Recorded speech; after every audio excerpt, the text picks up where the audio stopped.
There is one Great Sphinx at Giza. One lion's body, one human face carved from the bedrock, staring east at the sunrise. For 4,500 years, everybody who stood in front of it counted the same number. 1. On July 21st, 2026, 2 researchers in Italy stood up and said, "We counted wrong." They say there's a second one, a buried twin, lying in mirror to the first, under a mound of rubble on the plateau that almost nobody gives a second look. And to prove the face down there is a face, they ran it through the same software that picks a suspect out of an airport crowd. It came back 96.5% sure. I'm Carol Ann. Welcome to the In-Between.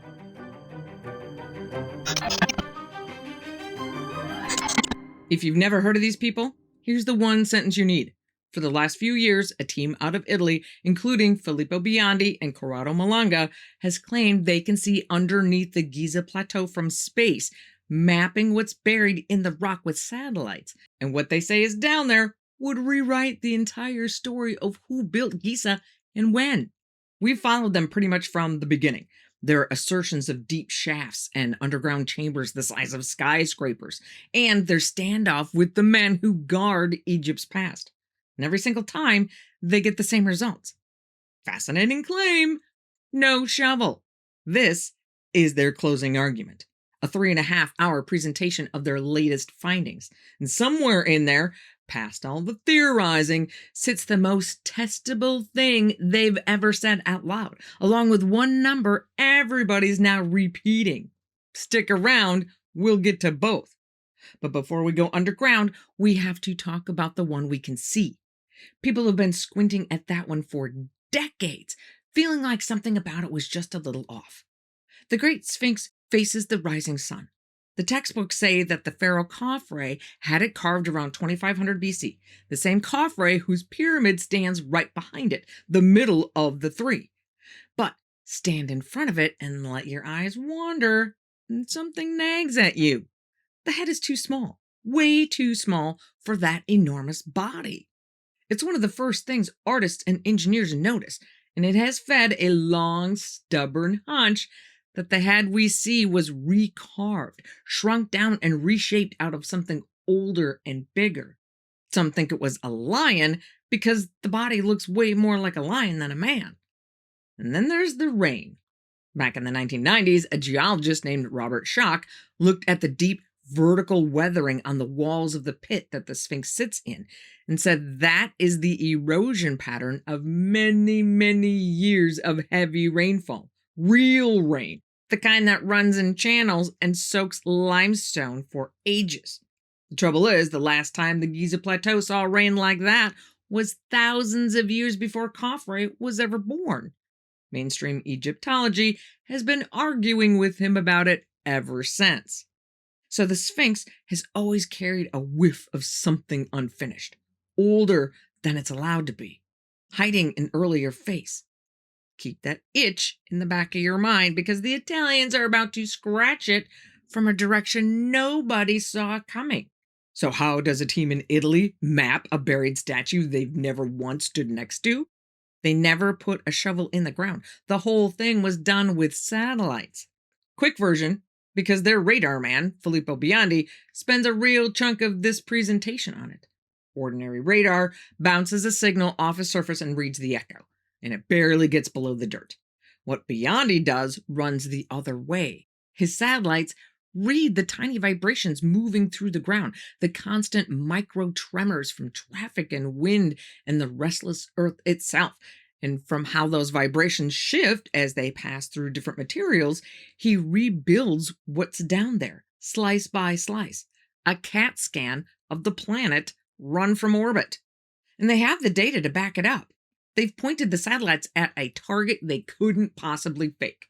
Deep inside an Italian mountain sits the Gran Sasso Physics Lab, buried under a mile of rock. And from orbit, they drew the access tunnel and the laboratory that are really down there. A known answer, matched from space. And it's not just that place either. They have a winning track record of many, many matching scans, including known features inside the Khafre pyramid itself. That track record is the reason I hear these people out, even when my eyebrow is halfway up my forehead. So they pointed it at Giza. The pyramids came back, the Sphinx came back, right where it stood for millennia. And then, on the opposite side of the pyramids from the Sphinx, something else came back. Something with edges. Something that, as far as the textbooks are concerned, has no business being there. We'll get to what it is. Now, keep in mind that this presentation was over 3 hours long. Malanga spent a lot of time talking about the project at the 30,000-foot view and making the case that the pyramids were never built to be tombs. And here's the rule I've landed on when it comes to Malanga after all this. When he's theorizing, and you've just watched him theorize for 2 hours, I listen with my arms crossed. When he stops theorizing and points at one specific spot on the ground and says, "Go dig right there," that's when I pay attention. Because after his whole scenic route, he finally lands at a hill. A nothing little hill of rubble that most people never even notice. And he tells the room what he believes is underneath it. A second Sphinx. And Malanga didn't pull it out of thin air. He goes back to how the Egyptians drew the thing themselves. Every time they carved 2 sphinxes, he says, they set them back to back, never facing each other. There's an old Egyptian sign for the horizon called the Akhir, 2 lines seated back to back facing opposite ways, with the sun held between them. One looking east to the sunrise, the other west to the sunset, a guardian for each edge of the day. And the Sphinx we already know carried the name Horam Akhet, Horus of the horizon, a lion of the dawn facing the sunrise, with nothing carved to face the dusk. So why wouldn't there be a second? One Sphinx to the east, the one we know. One to the west, the one we don't. Take the spot where the first Sphinx sits, measure it off the pyramids, and flip it to the mirror spot on the far side, and the coordinates drop onto a low mound of rubble out on the plateau. The Italians call it the montagnella, the little mountain, a heap of debris hiding in plain sight on the most photographed plateau on Earth. Remember that itch from the top of the show, the feeling that the Sphinx was hiding something older? The Italians say it was, just not where anyone was looking.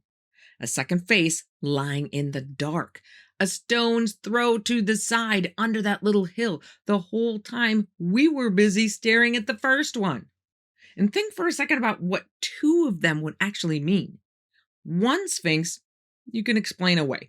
Maybe it began as a knob of bedrock that happened to look like a lion, and human hands helped it along a little bit. People have made exactly that argument about the one we can see. 2 of them matched, mirrored across the same plateau. Wind and sand might fluke their way into one line-shaped rock. 2 of them takes a plan. And if the second one was carved back when Malanga thinks the water was still there, then that buried face is a date stamp, pointing thousands of years before any pharaoh who supposedly built the place. Now, the debunkers were ready for this one, and their argument is good. Pull up a photograph of the plateau from 1912, they say, and that mound simply isn't there. No mound in the old picture, so the mound is modern, just spoils from some later dig. So there's nothing ancient under it. The Italian team's answer is just as blunt. They say the mound was there. The skeptics are misreading the old photos. I can't referee that one for you from here. But it's the hinge the whole second Sphinx swings on. Ancient cover or a modern junk pile? It's a magnificent claim, and it still rests on a reading of old wall art. Drawings don't prove a statue, and neither does geometry. Malanga knows that as well as anyone, which is why he then hands the floor to the one member on the team who deals in measurements instead of mysteries. Filippo Biondi takes that nondescript sand pile and does to it what he does to everything. He measures it. First, with geometry. Given the ancient Egyptians' well-known love of symmetry, that's where Biondi goes first. And like I said before, when you mirror the location of the first Sphinx from the Khafre pyramid, Transfer those measurements to the Khufu pyramid in Mirror. What do you know? The X lands right on that pile of sand. Okay. But of course, Biondi goes to the next step, the satellite. Using the same processes they've used to prove they can see into the ground already, he points the satellites to the rubble pile. And he is not disappointed. What Biondi reads off the radar is a head, a long crouched back, two haunches tucked the way a lion folds its back legs beneath itself. And out front, two forelegs thrown forward into the sand in the same pose the Sphinx we know has held since before anyone was writing anything down. He lays the buried shape over the visible one, and the proportions fall into place. Same build, same crouch, but flipped in direction, like the two are watching each other's back. So, count what's actually being claimed. A head, a spine, two haunches, two forelegs, a full statue on the scale of the one tourists line up around the block to photograph, buried in the sand a few hundred feet from the first one that not one living person has ever set eyes on. And then he does the thing the whole internet is now repeating. He takes the hidden form and runs it through facial recognition, the same class of software that flags a face at a border crossing, and he asks one question.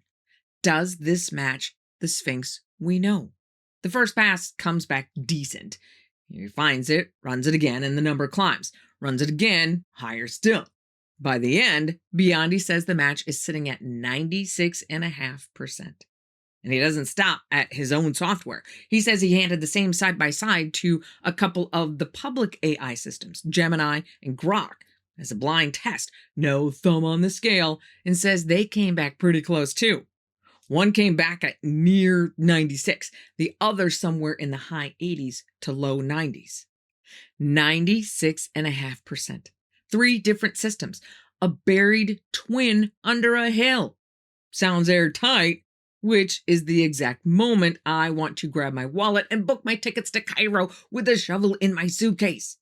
But I'm going to slow my roll and play the bad guy here for a minute, because I want this one to be real more than most of you, and that is precisely why I'm going to slow it down.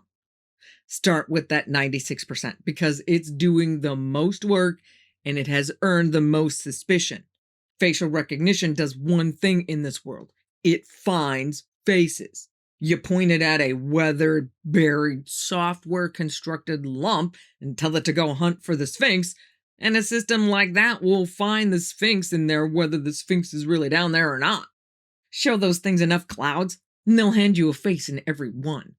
A high confidence score on a shape that's half guesswork only tells you the software did the job you asked it to do, which was to go find a Sphinx. So it found one. Whether anything is actually carved down there is a completely separate question, and the software can't answer that. And the AI blind tests are the same trick in a nicer suit. It's a slick way to dramatize the case. It doesn't settle it. So here's the 2 piles. In the claim pile, a second Sphinx, a buried twin, the matching proportions, the 96% facial match. Genuinely fascinating, every bit of it, and not one piece of it is confirmed. Nobody has so much as brushed the dust off that mound. Now, watch what's left in the fact pile once the dazzle burns off. A specific hill. A claim that something carved is sitting a few feet down in a known location on a plateau we are actually allowed to study. That is the whole thing. And that humble little leftover is the root of everything we've covered. The hieroglyphics, the geometry, the satellites. 4 years of getting laughed out of the room. Because strip away the radar and the AI and the showmanship, and what this team has really been doing all this time is standing on the Giza Plateau, repeating 6 words. Just let us dig one hole. And this presentation is where they put their money where their mouth is. Biondi ends it by saying they're finished, done scanning. They've pulled everything the satellites can give them, and they've started a foundation to pay for whatever comes next. The next step, he says, is the only one that was ever going to settle this. Give them the permits and they'll go clean out the shafts and dig at that mound themselves. He'll put a shovel in the ground with his own hands. After 4 years of being ridiculed for never having so much as set foot in Egypt, that is the offer sitting on the table. That is the actual story here. One stubborn group of researchers, 4 years, and an open invitation to come prove them wrong in the one place it can be proven. And a plateau full of gatekeepers who answer every scan and every conference with a flat no, while never once doing the cheap, simple thing that would end the whole argument in a single afternoon. So, I just gotta ask, what exactly are they afraid of? So, we end up right here where Giza always leaves us, standing at the lip of a hole nobody will let us dig. Maybe that mound is just a mound, an old pile of debris from other digs with nothing ancient under it at all. Maybe Malanga and Biondi have been reading faces into static, the way all of us do when we want something badly enough. Or maybe, a few feet down in the dark, a second face has been lying in mirror to the first since before there were pharaohs around to carve it, waiting for one curious person with a permit and a brush. I don't know which it is. That's the honest answer, and it's the only one I got for you. But I know which one I'd bet a shovel on finding out.